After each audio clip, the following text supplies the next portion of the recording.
Hey everybody, welcome back. This is the next episode of Authors Bantering. I'm Josh Bresslin, that's Ian M. Rogers. And this week we're going to be going over the biggest lesson that we've taken away from 2023. It's the end of the year, it's almost time for the new year and the New Year's resolutions. So we decided to do a little bit of reflection and to kind of offer up what we took away from the year. What was the biggest thing that for us as far as the writing business that we learned and we would like to pass on to somebody else. So I know Ian wanted to start here, so I'll let him go first. Yeah, so 2023 was a big year for me.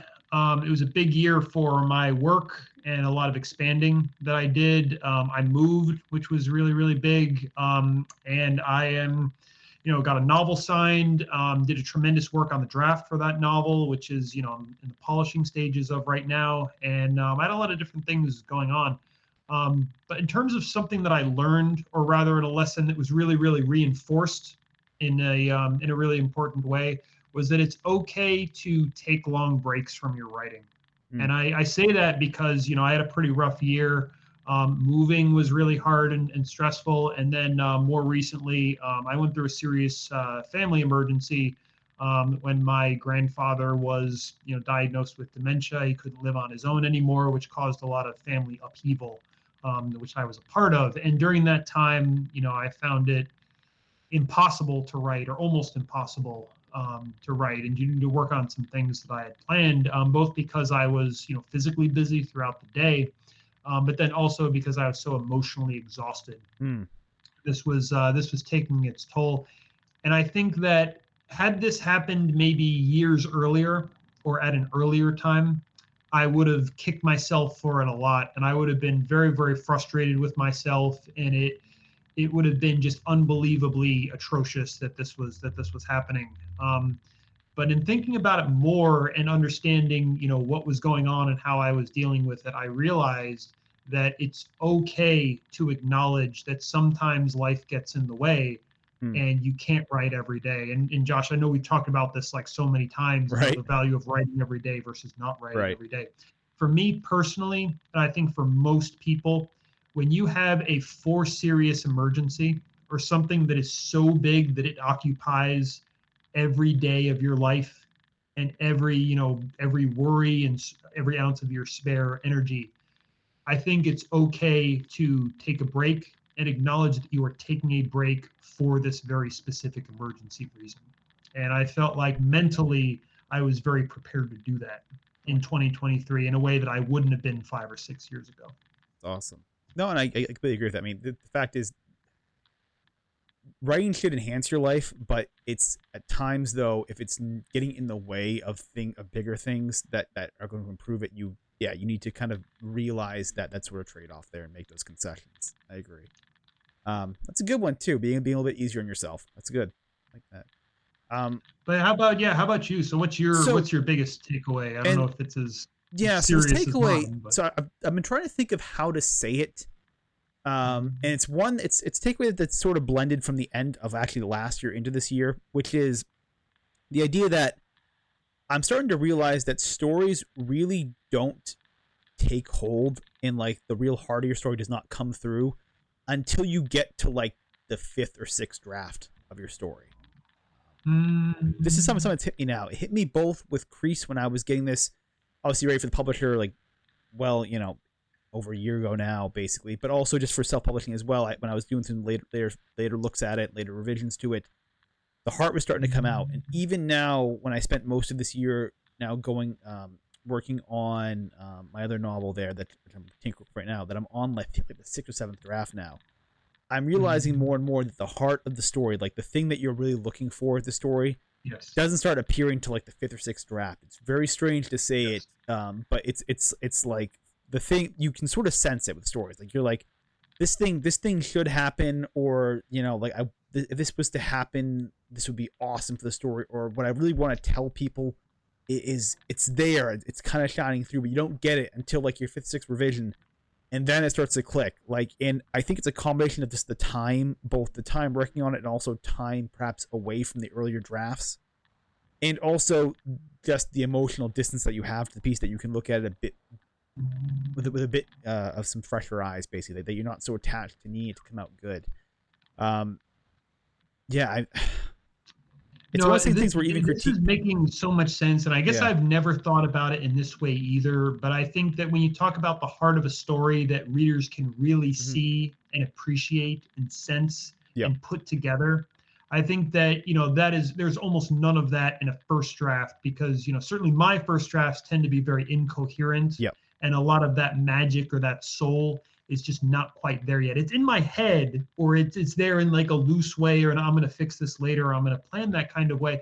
But a reader who picks up the manuscript is not going to be able to see that. And they're not going to be able to see that until I've done the work and I've done the polishing. Yes. And I think, you're right. It's not the second draft or the third draft. It really is that fifth or sixth when you start to really, really put those connections together. So I think that's a really smart observation. Thanks. Yeah, 'cause it's small stuff. And even you can plot out forever. Like you can spend a year plotting your story out and write it and have all the beats happen, and you go through and do like a first draft of that and a second or third. And yeah, like the story will be coherent. It'll be coherent, and it'll have like all the major elements in place to be able to really tell a decent story there. But it's the small things, like when I talk about the hardest writing, like the small little details that come through with the character, and it's usually it's a couple lines, it's a couple lines in Yeah. every few chapters or so.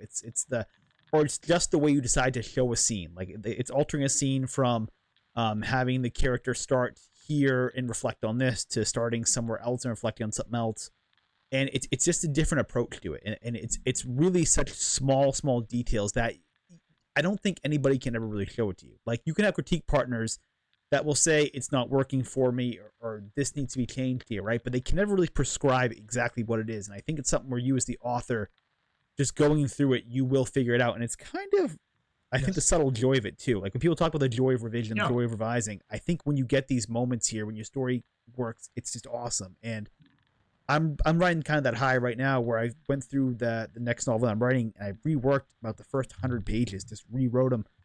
Ian, you've obviously seen like the first, I think, 30 of them or something like that, and it's so much better now. Like it's just the story elements are all there.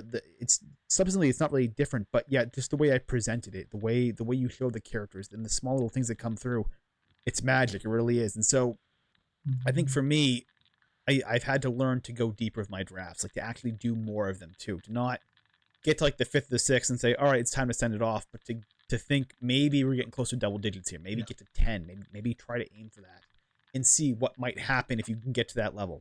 I don't know if I will get do that many revisions, but like thinking No, that I further think ahead. you put your finger on something very, very important, and that if somebody asks how many drafts should I write of my novel, I Yep. think the best answer is as many as it takes. Yep.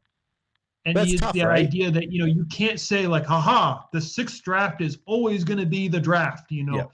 It's the idea that sometimes it's going to take longer to put things together than for some writers than others, or especially like emerging writers who are really, really going to need more practice. Really solving those problems and Bingo. making things work on the page. It's like, don't just set your sights on an arbitrary number. Be open to 6, 7, 10, 12, 20. It's Right. the idea that you could revise something for years and years and years, still not get it the way you want, but be open to revising it more and fixing it more and making more of that appear if you think you can do so, unless you're getting caught in that trap of endless revision or just like tweaking sentences or something like that, which again is something that you have to learn, whether you're making real revisions or if you're just kind of moving around small stuff. But True. the point still stands. It does, and I think with it too, it's one of those things where it just as a beginner, and even as into intermediates, no one ever really tells you how many drafts is a normal thing. Like it, even the craft books that you read, like even like Stephen King's, for example, talks about just doing 3 drafts, or whoever. It's like you think the number is pretty low, and when you start to realize no, like you should be thinking in terms of much longer time frames here, and much more drafts, it starts to really, it can be very overwhelming. But it also, when you start getting to those levels, you start to realize, oh, here's what I was searching for with the story, and it just comes through, and it's better. It really does come out a lot better, even if all the plot points still tend to exist in your story, which I think most people, when they revise, they worry about that. They worry about getting the plots. They worry about the characterization a little bit. They were about just making sure the sentences sound good, and they're done, right? They're not going deeper for that real heart. So that's what I took away. I know that's what you took away, obviously, as well. And both elements are really true here. And it's funny how at the end of the year we get really reflective on this, but it fits the kind of the zeitgeist, right? We talked about this all year. We've talked more about being patient. We talked more about being kind of kinder to ourselves in this process. So it's good to kind of summarize, I guess, a year's worth of experiences into this. And so for everyone out there, if you found this helpful, obviously please give it a thumbs up. Make sure to like, share, and subscribe. And with that, we'll be back next week. So I'm Josh Breslin. That's Ian M. Rogers, and we will see you on Monday. Take it easy.